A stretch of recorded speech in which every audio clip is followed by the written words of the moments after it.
If you bought a ticket to France, chances are Gascony wasn't the first place on your list to visit. This hidden gem in the southwest is a world away from the tourist traps.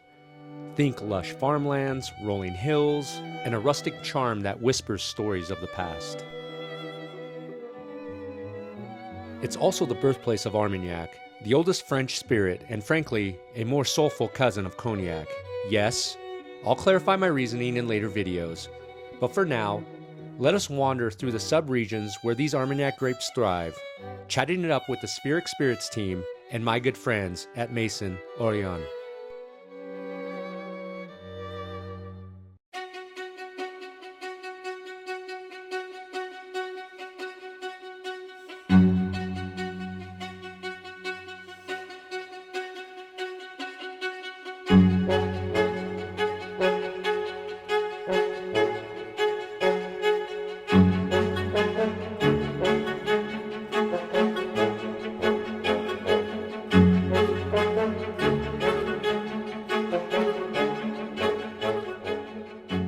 So we are about an hour and a half north of the Pyrenees and an hour and a half east of the Atlantic Ocean, about 2 hours to Spain.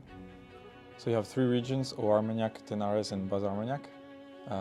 Armagnac is picking back up again, but it's I think they do 2% of distillation, then Tenares does about 10%. That's off the top of my head, and the rest is Bas-Armagnac. So most of the Armagnac going around is Bas-Armagnac, and it's the case in our shares as well. We have about 80% Bas-Armagnac, and then the rest Armagnac and Tenares. Armagnac is very rare. It tends to be very clayey. It's a very wide. I think the biggest sub-region of Armagnac. And the most popular is Bas-Armagnac because historically it's been the better one at marketing.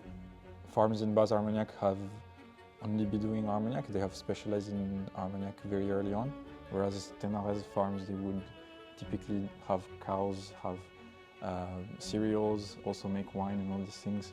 The Bas-Armagnac farms, they would produce very low ABV wines and very acidic wines that they would distill almost entirely.